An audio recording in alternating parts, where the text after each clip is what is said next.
Good afternoon. Thank you for joining us for Drive Green Ottawa's speaker series with Mitchell House, Electric Vehicle Project Manager for the City of Ottawa.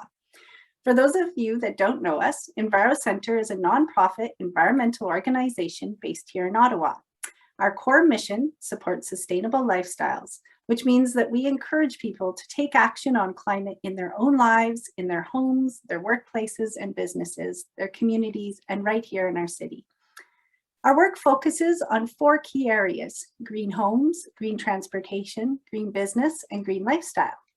Today, we're here to talk about green transportation in Ottawa, and specifically zero emissions, low carbon transportation. But before we get started, we just have a few logistical notes. Please note that this session is being recorded and will be shared online after the event. Please do keep yourself muted during the presentation so that everyone is able to hear Mitchell speaking. And I'll be monitoring the questions in the chat box, so please type them in there and we'll bring them forward to Mitchell for a Q&A period following the presentation. So let's get started. Our speaker today is Mitchell House. Mitchell is a project manager at the City of Ottawa, working to support electric vehicle adoption among residents and within the city's operations. He's been driving an EV for the last 5 years and has supported his family in purchasing their first EV. And he also works to educate future EV owners about the advancements in electric vehicle technology as a member of EVCO, which is the Electric Vehicle Council of Ottawa. Between developing the City of Ottawa's personal electric vehicle strategy, identifying and enabling opportunities for the City of Ottawa to support future EV owners, and working with partners to promote local initiatives related to electric vehicles, Mitchell also likes to get outside with his wife and his dog and do some hiking and kayaking trips in the Ottawa area to enjoy the best nature has to offer. So again, welcome everyone, and welcome Mitchell. You have the digital floor. Thanks, Jen, for the introduction. Is it okay to just go ahead and start sharing my screen now? Yes, please do. Do that. Bring up my presentation here. So I'm assuming that's come through to you guys. So so as Jen said, my name is Mitchell. I am the project manager at the City of Ottawa, working on the electric vehicle file. And today I'm just going to talk about the work that the city is doing on the electric vehicle initiatives that we have going on. So I'm going to go and get this started. I'm just going to go over a brief agenda here. So we've got we're just going to start off with what electric vehicles mean for GHG emissions, and specifically it's going to be for the Ottawa area. I'm also going to be talking about the electric vehicle adoption here in Ottawa to date, and some of Ottawa's future electric vehicle plans. And I'll probably be leaving a lot of time that you can ask questions, and if you want to throw questions in the chat, we'll get to them at the end of the presentation there. So starting off, we've got a slide that shows what our community corporate emission targets are between now and 2050. On the left are the goals that we have for the community emissions reductions. So this is all based on a 2012 baseline for emissions. By 2025, it's going to be 43% lower. 2030, it'd be 68% lower. And by 2040, 96% lower, almost to 100%. But 100% will be achieved by 2050. And on the right-hand side here, you'll see the corporate emission reductions, which are slightly less compared to, they're less ambitious for the earlier stages, but they're more ambitious later on. So the city's emission targets by 2040 are to be zero emission by 2040. What that looks like from the community perspective, on the left, we have a by sector approach to how we look at emissions. So 42% of all emissions are transportation, which is nearly half of them. And the other side of this, there's the building side, where there's 46% of our community emissions coming from buildings. So that's everything to do with heating homes, providing electricity to those homes, anything to do with that. And on the right-hand side is how that emission profile looks like from a fuels perspective. So the main transportation fuels, being gasoline and diesel, represent around a third of all the emissions that come from the community. And then on the other side of this, everything that's on the right-hand side, the natural gas, the propane, the heating oil, even the electricity to some extent, those emissions are tied to buildings. So everything to heat the buildings, to getting lighting into the buildings, to watching this presentation today for that matter. So those two sectors there, the transportation and buildings, represent together around 90% of the city's community emissions. So that's every resident's contribution to the GHG pie in this sense. The total emissions total at the bottom there, that 5,500 kilotons of CO2, that's the total number as of 2020. So that number to zero is the goal by 2050. On the corporate side of things, we've got different sectors that we look at, everything from the transit fleet, the municipal fleet, the facilities, solid waste, wastewater treatment, everything there. You'll notice on the transit fleet and the municipal fleet and the police fleet to some extent, those are all transportation emissions. So that total there is roughly 60%, which also represents kind of on the right-hand side by source. You'll notice diesel mostly used in our transit fleet itself, and then the gasoline, which is used in our municipal fleet, our police fleet, and various other applications for city equipment. So that number is around 60% of all corporate emissions come from that transportation sector. The importance of electrification is highlighted here. So this is our drawdown map from where we currently stand in this 2016 down to 2050. The right-hand side represents what contribution each of those 5 sectors contributes to reducing to zero by 2050. And transportation is the largest slice of that drawdown map at 36.7%. So that 36.7% is broken down into a variety of categories, which I'll go over later. And from there, you can see as well the other sectors, existing buildings, new buildings, electricity, waste, and renewable and natural gas. So those sectors are not as large as transportation, but they are equally important in order to get to zero by that time. And please excuse the spelling of existing. In terms of the electric vehicle sales goals that we have as part of the energy evolution strategy, by 2030, 90% of personal vehicle sales would be electric, and a small 10% would be other sources of fuel. That 10% could include hybrids, but hybrids aren't part of the energy evolution model to get to zero emissions by those dates. The only way we'd be able to get to our goals of reducing our emissions to zero is by going full electric, and as well as decarbonizing the grid itself. These goals here are in line with other municipalities as well. So Vancouver, San Francisco, Toronto, Boston, all of these municipalities have relatively similar goals. And it also is in line with the federal government's commitment to phase out the sale of gasoline vehicles by 2035. So if the mandate from the federal government comes through in 2035, that percentage of sales in 2040 would definitely occur. But that goal could also move forward to 2035, assuming everything goes according to plan. And so the message that I want to get across in this is that if you are considering a new vehicle purchase between now and the next 5 years even, the option that you should be looking at is an electric vehicle, because that's the way the world is moving. And that would also be an initiative that would kind of contribute to these goals of reducing emissions to zero. On the city's fleet side, we have a graph that shows on the left what the city's fleet goals are for 2030, and then on the right for 2040. You'll notice that the gasoline and diesel percentage here is much larger in 2030 because the city operates a much larger fleet of medium and heavy duty vehicles, which currently don't have as many options as it exists today to convert to an electric. So everything from fire trucks to snow plows to basic cube vans and things like that. Those currently don't have as many options for electric, and therefore it will take longer to convert those larger, more purpose-built vehicles to electric. And that's why those deadlines move out a little bit further. And then we've got our bus fleet itself. So recently, OC Transpo moved ahead with a plan to only be purchasing zero-emission buses, and that starts to begin today, or when that motion was passed. The first buses are coming online as part of our initial pilot project this year, so those should be on the road relatively soon.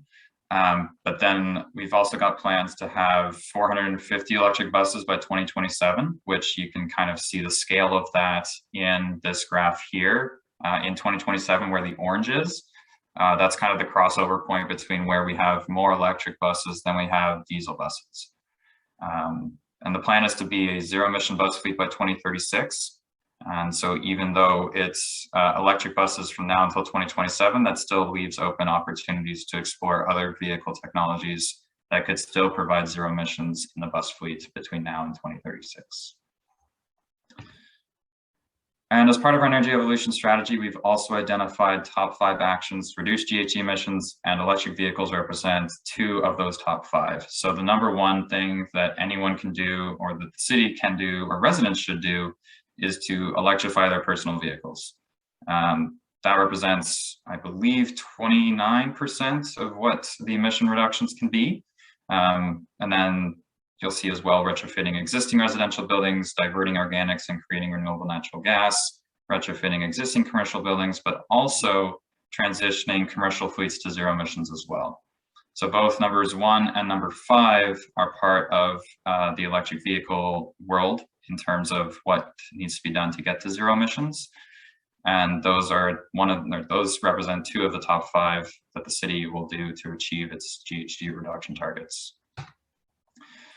And again, the reductions in GHG emissions aren't just simply to achieve a goal of getting to zero. There's also co-benefits, including everything from a healthier public as a result of cleaner air, energy security and resiliency by having more locally produced electricity used to move people from point A to point B, reducing the impact of climate change, in particular of areas that are typically disadvantaged or may not be able to purchase their own electric vehicle. So areas of lower income or renters who have struggled or are currently struggling with poor air quality as itself. We also are looking to provide them with opportunities to also get into an electric vehicle as a way to reduce their emissions, which is part of our future strategies, and I can speak to those at a later time in this presentation. So the current Ottawa electric vehicle adoption looks a little bit like this. So currently there's around 1,000 residents who own an electric vehicle in Ottawa. Those residents typically live in single-family homes where they can park off-street and charge overnight. We also have 4 electric vehicles in the city's light-duty fleet, which are typically used in bylaw applications. So you may have seen these vehicles parked outside of the vaccine centers that you may have gone to. They're used in some cases for either public events, allowing people to enjoy the events they're going to in a more streamlined way. And they also may be driving through your community to make sure people are obeying all the city's bylaws, including not parking in front of your driveway. We've also got some electric ice resurfacers coming, which are very exciting, and they'll be here starting this fall for this upcoming ice skating season. We've got them coming to the Bob McCrory Recreation Center in Orleans, and they're also going to be at the Nepean Sportsplex location. So if you visit any one of those locations this winter, or you plan to visit those locations to go skating, you may also see some ice equipment there that is branded and is green and does not have any emissions coming from it. Which are exciting because I think these are the first ones that are fully electric within the city's, say, medium and heavy duty fleet. But very exciting nonetheless. We've got 25 charging stations that have been installed by the city itself, and those will be active by the end of 2021. These are located in parking garages, at City Hall as an example. As well, they'll be installed along the right-of-way, so everything that's street side chargers, similar to what you can see in the back here. And they'll also be installed in some locations outside of recreation centers and arenas. as part of that initiative as well. We've also got some policy documents that are being drafted to support that transition to electric. Everything from the Transportation Master Plan, which is looking at how the city moves residents as part of public transportation, private transportation, active transportation, and the infrastructure that supports all of those aspects. And as well, the new official plan looking to include some policies in there that would encourage aspects of the city's right-of-way to be designed in ways that could accommodate electric vehicle charging in that right-of-way, as well as policies that would encourage development of charging stations in new construction and ways that that can be simplified and adopted as well. We've also got some priorities between now and 2025. Some of them include getting more electric light-duty vehicles into the city's fleet. The current ones are used for bylaw purposes because they do a lot of driving and they all come back to the same spot every night to recharge, which is a great application for most electric vehicles today. We're also looking at other applications where light-duty vehicles can work similar to that, either through our development review vehicles that drive out to different sites to review how development projects are underway, and other applications similar to that where they all return to the same location every night to recharge. We'd be looking to put some more public charging stations in place. We're looking at a focus being placed on areas of equity concerns, so areas where there may be a high percentage of rental households that typically do not have access to at-home charging or it is more difficult to get at-home charging installed. And as well as areas where the business case to have charging stations installed isn't necessarily there today. So areas that may not have a higher level of income, or areas where there may not be as many destinations for people to visit, because currently the charging stations are based off of getting as many people to visit as possible, but not necessarily getting as many people to have access to at-home charging. So we're looking at those kinds of two priority areas as ways that we can put some more public charging into places where it wouldn't otherwise be placed. We're also looking at some policies that can help increase the amounts of charging stations that are installed in new buildings, as well as solutions for retrofitting existing buildings to accommodate charging. The challenges with some of the retrofit examples are potentially that the buildings were never designed to have electric vehicle charging and may not have the electrical capacity at that site to deliver power to various vehicles that would be parked there. But some solutions exist where instead of having a dedicated circuit for one vehicle, multiple vehicles can utilize the same circuit to charge multiple vehicles at the same time without providing them with the full amount of charge all at once. So this helps kind of reduce in this case, the peak loading at that site, but still providing enough electricity to those vehicles overnight so that they can have a charge to go to work or to do their groceries or to visit friends and family across town. So those kinds of solutions are part of our plan and part of what we're looking at as ways that we can get more charging into buildings and increase the adoption of those of electric vehicles at those sites. We're also looking to update the city's corporate EV policy, which is a document that not many people have heard of, but it is a document that describes how and where charging stations get installed and for what purposes they get installed for. So this is everything from libraries, community centers, arenas, park and rides, all those different sites. They all have different considerations that go into what the charging station would look like and how revenue is received and how that charging station is operated. And all those different considerations are being used as part of the update to that corporate EV policy.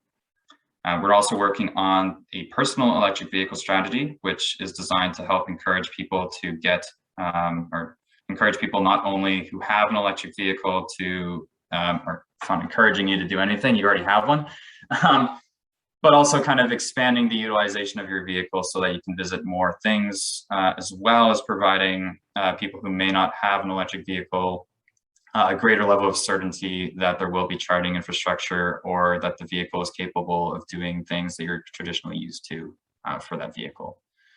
And these, the personal electric vehicle strategy is based off of best practices in other jurisdictions who have already implemented a electric vehicle strategy of some kind, and those policies and programs that are in place in those other municipalities or regions are being considered as that personal electric vehicle strategy gets developed.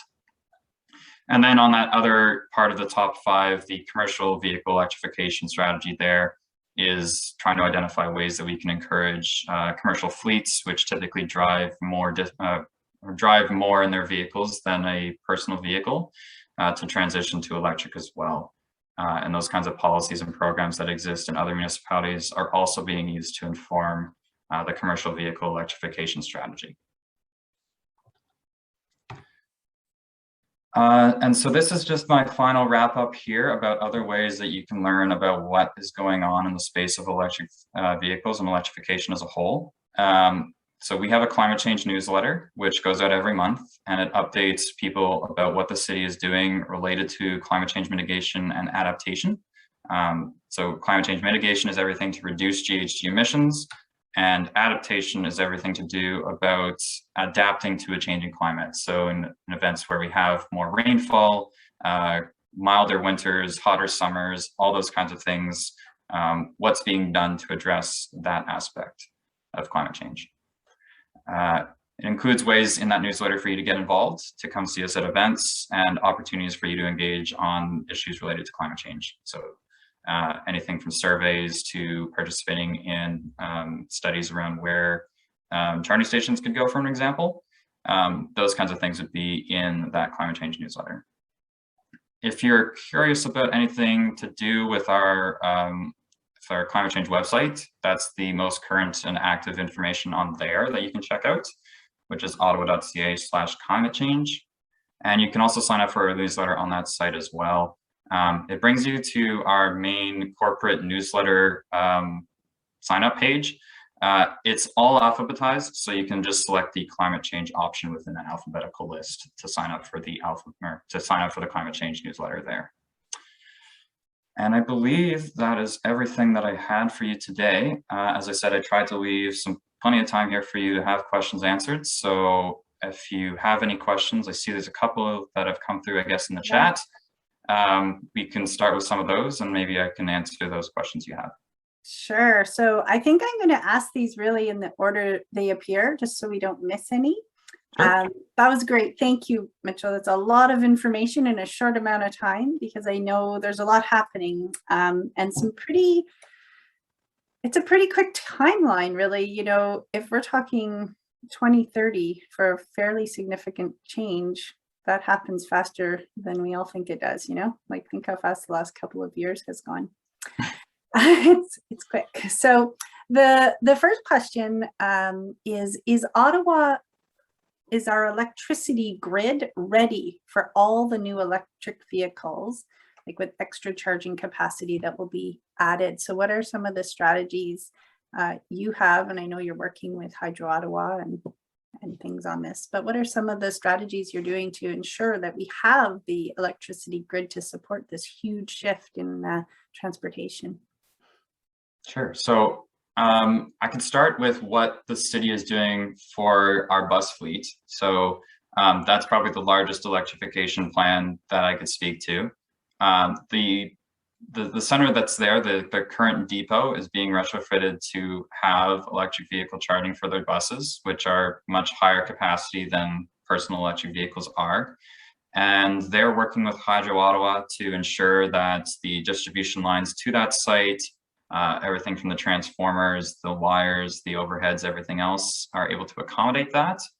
And then also having energy managers on site to determine, or not determine, but ensure that the electricity supplied to the site is enough to satisfy the charging demands, or shift demand to times where the peaks can be avoided and not damage the infrastructure. So that's kind of like a high level overview of one particular project. But that load sharing initiative that I shared for multi-unit residential buildings is a more more simple approach to how electric vehicle demand can be managed. So shifting people's charging times according to what their priority is. So say somebody comes home and they have a 100-kilometer round trip commute, and somebody does a 10-kilometer round trip commute. The person with the 100-kilometer commute would be prioritized to charge either faster or to charge first. And then vehicles that don't do as much driving would be prioritized to be charged at a later time. So those kinds of systems are for, say, multi-unit residential buildings where there isn't a lot of additional capacity to provide EV charging. So that's kind of where supply is constrained. But then also kind of on a broader network scale, Hydro Ottawa also is planning around what that electric vehicle future looks like and planning out how that impacts their grid in order to make those upgrades in strategic locations where charging may be a problem if it continues to expand the way that it is. And so that's on their long-term radar, it's on their short-term radar, and they're doing little things along the way between here and now, or there and now to futures, to make sure that that issue is dealt with appropriately. Yeah, and I'm sure even our impact on our changing workplaces and changing commuting habits that are expected to shift even long-term in some regard will change a bit of that as well. I'm sure that whole peak demand thing, even more than air conditioners in the summer, will have a big role to play, that sort of peak demand for charging these cars. Then we just have a couple of comments. I think everyone's pretty enthusiastic, of course, about these ice clearing machines. And that is really interesting that that's our first, how very Canadian of us to have our first sort of heavy duty machine be an ice clearing machine. And I think everyone's looking forward to not having that smell that we all get used to in those little arenas when the Zamboni, not Zamboni, ice clearing machine comes through. So that's really exciting, I think. Another question around your fleet. Is the city monitoring the fleet vehicles and getting feedback on their EV drives? Yeah, so we've had those bylaw vehicles that are electric for a couple of years. I think it was 2019 we got them. And the only complaint that we had about their use was in the winter, they didn't have snow tires on them the first winter, and they started to slip, and that was a problem. And as soon as they got snow tires on them, they were fine. So in terms of the, every fleet vehicle is, it tracks how many kilometers it does every month. It changes sometimes month to month, so that's why they do it monthly. It tracks their kind of runtime, how long they're operating, what their fuel consumption is, or in this case, their electricity consumption is.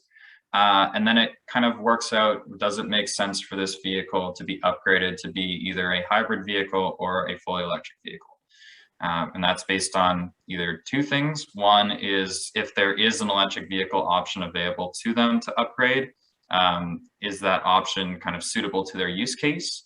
And the other one is whether or not the cost effectiveness of it makes sense. So that's where, in Bylaw's case, because they do a lot of mileage, that switch to a full electric made lots of sense because the hybrid wouldn't save them as much money as if they went to a full electric.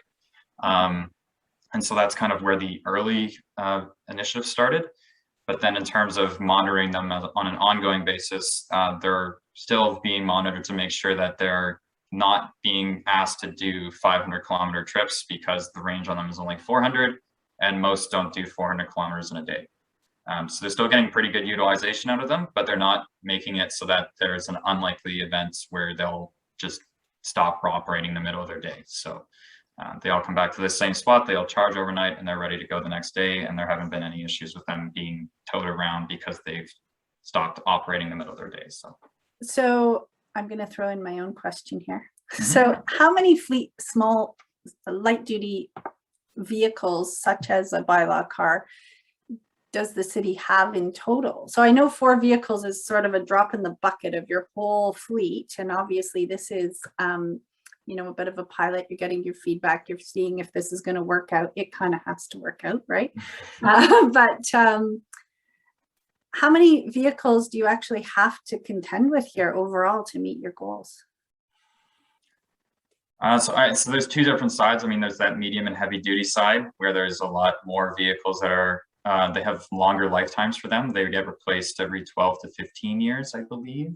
There's some that might get replaced a little bit sooner, but 12 to 15 is pretty consistent for things like fire trucks or for snowplows and things like that. City buses as well. But those light duty fleet vehicles, I don't know the exact number, but it's not so to get some perspective, I guess, there's a green fleet program that gets developed every 3 years. And in that green fleet program, there's roughly 200 vehicles that get cycled through in the 3-year window. And so if vehicles last between 6 and 8 years, I can do some rough estimates to say that number is closer to about 800, 900 light duty vehicles. Yeah. So yes, 4 isn't a very large chunk of that bucket. But now that there's more electric vehicle options available in the light duty space, that electric F-150 is very exciting for a lot of people. There's a couple of light duty vehicles that could be used for police applications that Fleet is looking at. Those kinds of options didn't exist 2 years ago, but now that they're available, they're definitely being considered. Yeah, well, that's great. I just it is a huge job, and I think sometimes we forget just how many vehicles are operating. You know, the city has, as we saw by the numbers of those GHG emissions, that is a big chunk of what the city needs to be working on, just numbers wise, right? Like it's a huge number of vehicles to replace when it's time to come due.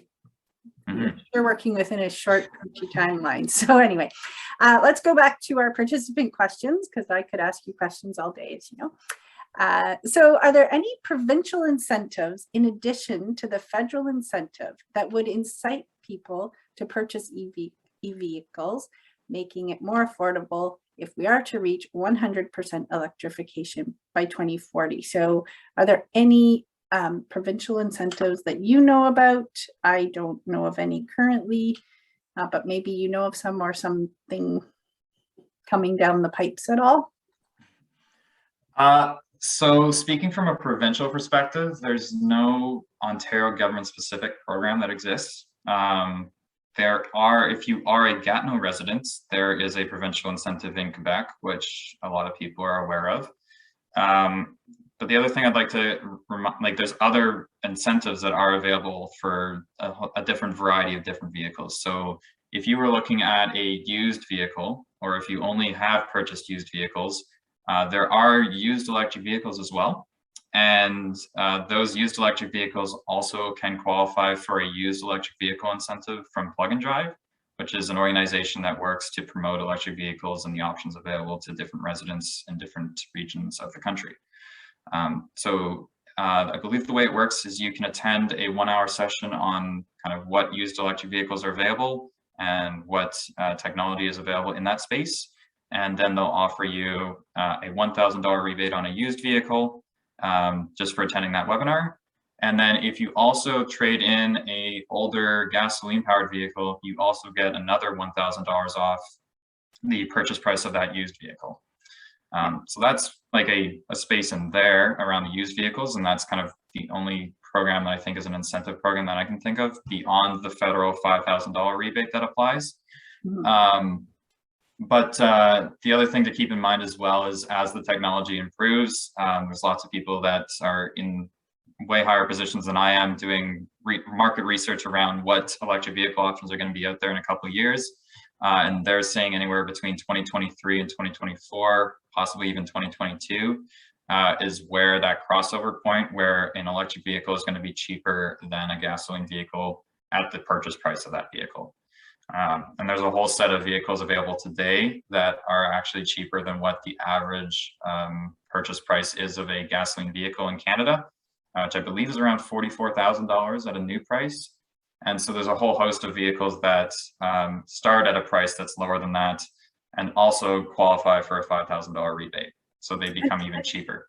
And think it was you I was talking with a few months ago about how that $5,000 rebate in Canada actually influenced the suggested retail price of the US manufacturers shipping their vehicles to Canada. Is that correct? Is that you I was talking I wouldn't want to take credit for it, but I believe Mike Banks, who's part of the Electric Vehicle Council of Ottawa, who actually has a spreadsheet of every single electric vehicle available for sale in Canada. He probably has a better idea of how that works.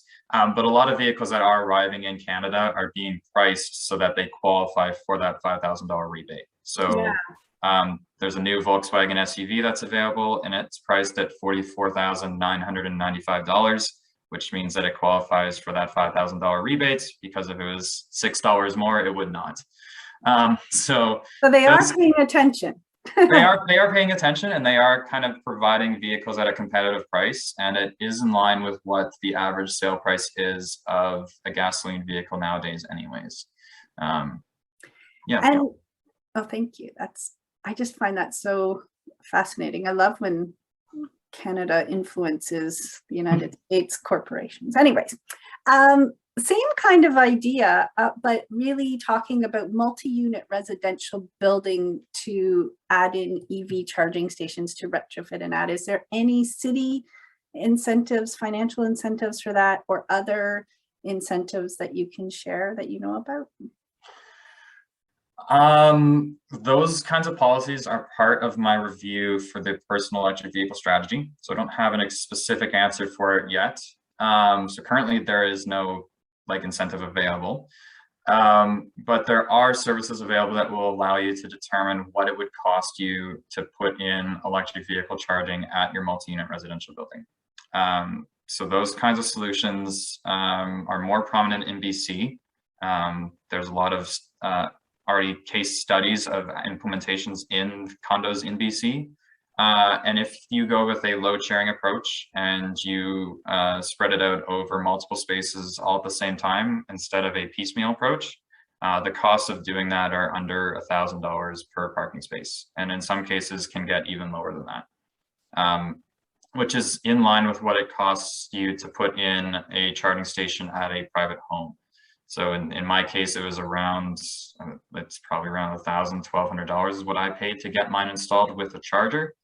And so once you start expanding it beyond a single parking space and think about it more holistically for the entire building, the costs to make that implementation possible, even from a retrofit perspective, are typically not millions of dollars, but more like around that $1,000 per parking space number. Wow. And I think we'll probably see more movement from the federal government in this regard as well. I think with the climate targets that are being, put out to the world, we need to see some support to make them happen. So I definitely, that's one of those things where if you sign up for your newsletter, you'll be one of the first to know, right? So yeah. And we've also worked with other organizations. So Hydro Ottawa, we've had partnerships with them, and we have discussions with them about whether or not there is a business case for those kinds of incentive programs as well. Mm-hmm. But nothing's been finalized yet, and we have an active discussion with them around what those solutions look like, and they have an interest as well in moving that initiative forward. Yeah, of course.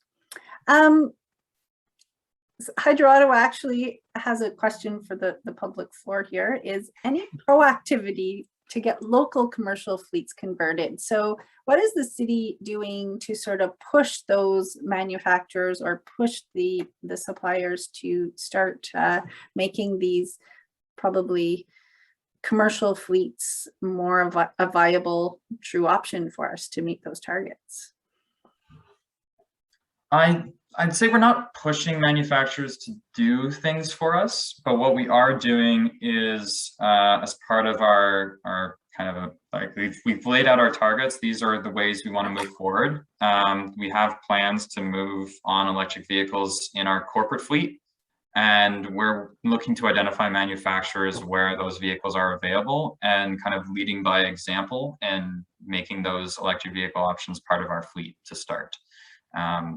the way I envision it is the way I kind of got my parents into the electric vehicle space, was where I showed an interest in it and they started asking questions, and that led to them doing their own research and finding what works for them, and then going out and doing their work to buy one that fits their needs. So by choosing a variety of vehicles that fit the city's needs for our corporate fleet, we would be sharing that the findings of our work. We already have an active network across different municipalities around sharing what our fleet is doing on electrification, and we're sharing those kind of findings with municipalities in Ontario as well as across Canada and the United States, and we're kind of leading others into making decisions around where they go with their electric vehicles, and then that kind of snowballs into this. We're technically influencing the manufacturers by increasing the demand for electric vehicles in that space. And so that's without asking them to do anything for us. We kind of would like to lead by example and say, look, we're going to try to move to electric vehicles. These are the targets we have, and bringing as many people along with us as we can. Yeah. Well, that's still what I'd say, sort of working with the manufacturers to lead them by your needs, kind of. This question I'll read as worded. So it says, how much would it typically cost for the city to convert city vehicles to electric? Example, fire trucks, ambulances, bylaw officer vehicles, police cars. And I don't know if they mean like actually do a EV conversion there, or whether they mean to switch them out. So Lucas, if you want to unmute and let us know which one you mean, we can answer your question. Can you reiterate what you mean? I kind of confused what you mean. So your question is, how much would it typically cost for the city to convert city vehicles to electric? So there is a place where you can actually convert a car. It's very costly to do that. Or do you mean actually replace the vehicle? Yeah, replacing. Okay. Sorry, not Yeah, actually. that's okay. I just wanted to make sure. I guess that's not really efficient if you actually get a whole new vehicle entirely, not to actually convert the existing vehicle. Yeah. Okay. Yeah. So I guess overall, how much do you think this is going to cost us? So the way this works is it's good that you're asking about replacement, because it's much cheaper to replace than it is to retrofit an existing kind of thing and engineer the whole thing from the ground up to be electric, which is why it's cheaper to buy something that was engineered from the ground up to be electric.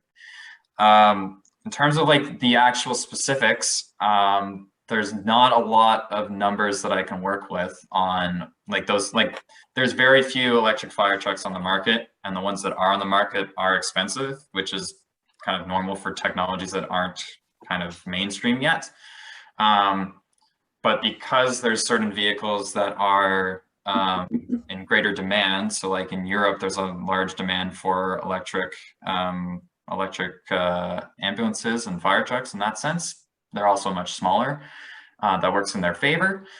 But those kinds of alternatives are finding space because they do a lot of operation. Like in a Canadian setting, a lot of like the ambulances in the city's fleet do 60, 70,000 kilometers a year. So if you were to electrify one of those, the actual savings that would come from making it electric would justify the higher cost of buying that vehicle from the start. And so that's kind of like how it gets built into a budget for how much the city can spend on it. But without those options kind of like readily available, it's hard to kind of figure out exactly what that difference in cost looks like up front anyways. But when there's more options available and you can kind of figure out from like, there's different manufacturers offering the same thing at different costs and different features, that's where it gets really interesting. But in terms of like business case for it, it kind of still depends on the application, but it is getting better and better as the technology improves. Yeah, and like all EVs, I would suspect, the maintenance on these larger vehicles, the operations cost, as you were mentioning, are much lower, even if the purchase price is a little higher. So that's Lucas. I think it's a really investment over a long term that they have to figure the budget out for. It's not just the purchase price, it's the purchase price and all the things that you save in the upcoming years by purchasing. Yeah, so we're actually looking at a total cost of ownership calculator for all our future vehicle purchases. So that would inform kind of getting something that's either at a similar cost over the lifetime of the vehicle, or we can also justify slightly higher cost above what it would cost for a similar gasoline vehicle, just based on kind of the plans of having more or lower GHGs in the future and possibly higher carbon price in the future as well. And I'm sure that doesn't include things like the cost on reduced healthcare and all those co-benefits that we have a really hard time quantifying. But there are an awful lot of other costs that are often not included in those calculations. Any plans to have a plug-and-drive EV showroom-like thing in Ottawa? So for those on the call that don't know, Plug-and-Drive is that nonprofit Mitchell was talking about, and they are a nonprofit, and they have a showroom where people can go in and test drive their vehicles, learn about electric vehicles in a non-sales environment. So you don't have to go to a dealership, you can go talk to these folks. Anything that you want to share that could be happening in that regard that you know of? We had an initiative, I think last year, because I still remember wearing masks. It must have been last year. That event was hosted at IKEA and it was over a couple of weekends. I guess it was maybe 6-7 weekends.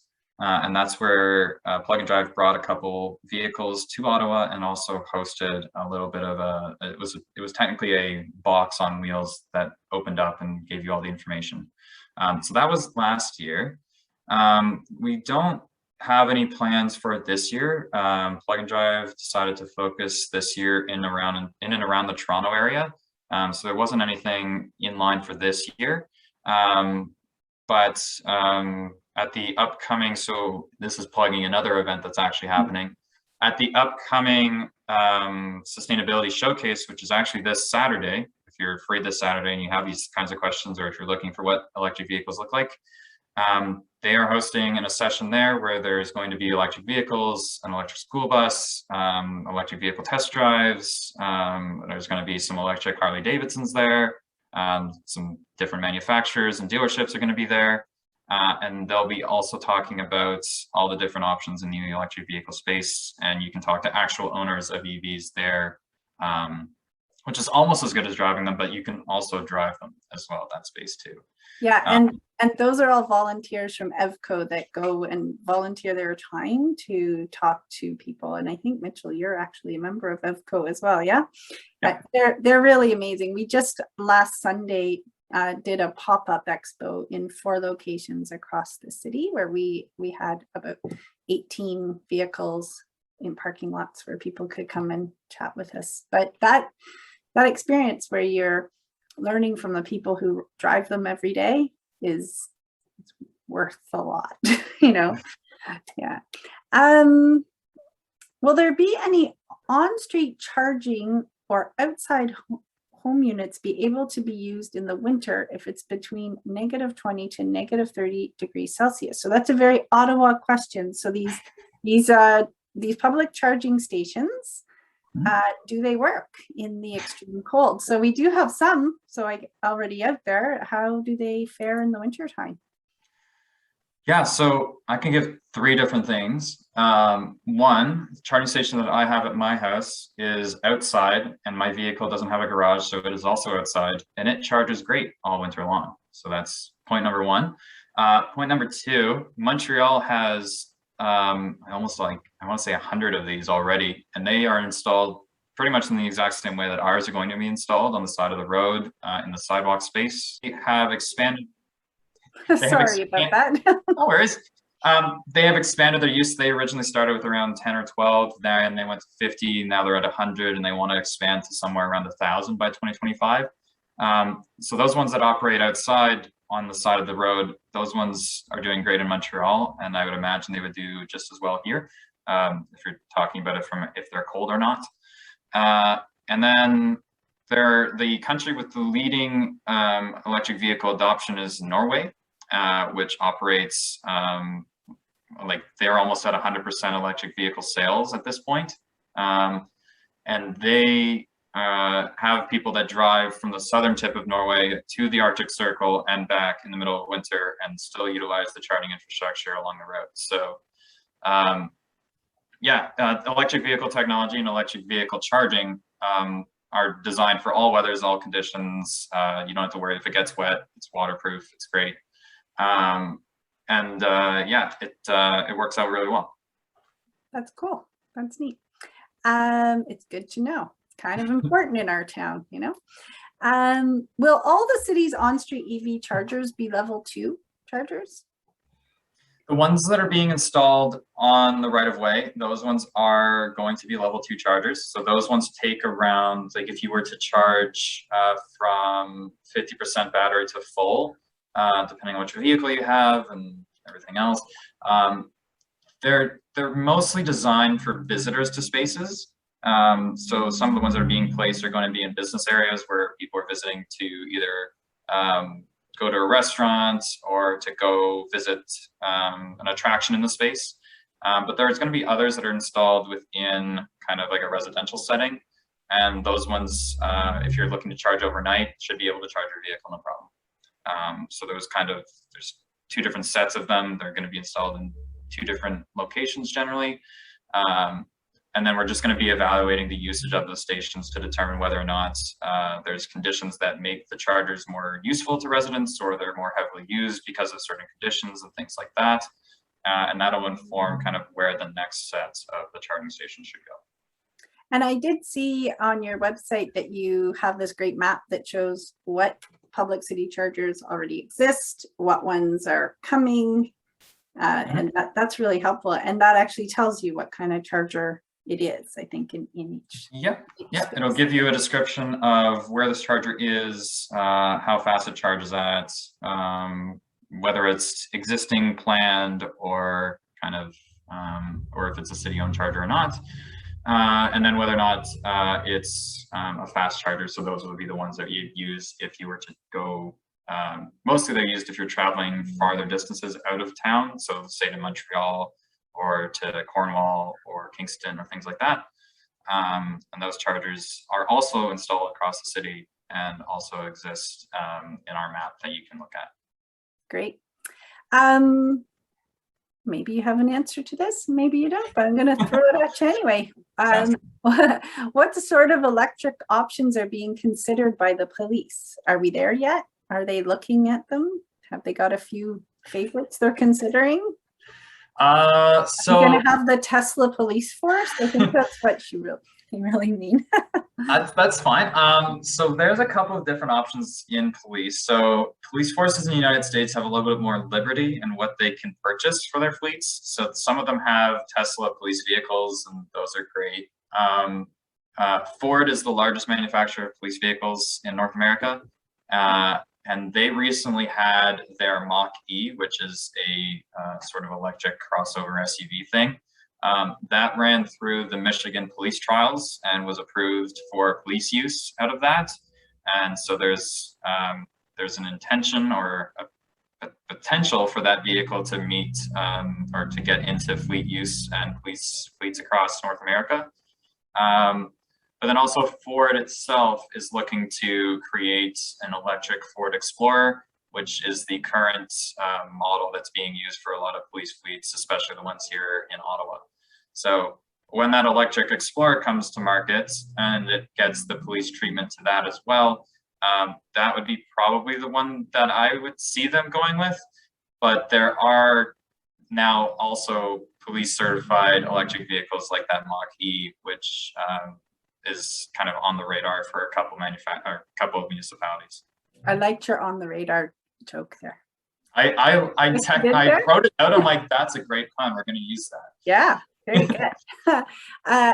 I see Emma did put in a link for information on Saturday's event at the SmartNet Alliance Showcase. So just go back in the chat and click on that link if you're interested in checking out in-person EVs on Saturday.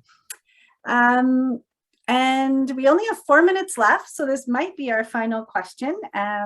It's a bit more related to the federal policies, but do you know if Canada Post has plans to convert all of their postage or delivery vehicles to electric, given all the driving and fuel postal workers use to deliver mail and packages to residents and businesses? Intel there. I think they have a really good public sustainability plan on their website, Canada Post. So I would definitely check it out, but I don't know. I know that I've seen their plan, and I was interested in, because at one point I remember reading it, and it said they were going to put in charging stations at post offices as well, which I thought was a kind of cool little thing, because some communities use the post office as their kind of community hub. It's either within like City Hall or the community center in the area. I haven't seen any action on that in a while, and I haven't really been following them because there hasn't been any announcements recently. But yes, the not necessarily a Canada Post thing, but the Postal Service in the UK is basically doing that exact thing. So they're looking to get all of their kind of like cube vans that carry mail. Those are going to be electrified. That's going to have the charging stations at the post offices, the distribution centers, the everything in between. And they were moving ahead with it at a reasonable pace, and then they saw that maybe we should do this faster, and that's what they decided to do. So if that level, because Canada Post requires a certain level of federal oversight, they would need somebody within the federal government to push them, I believe. And if that does happen, then that opportunity would definitely be, it wouldn't be without precedence, I guess, is kind of my point. So that was our last question. So I have one little question because I have 2 minutes, but I really am curious, what happens to all the old buses?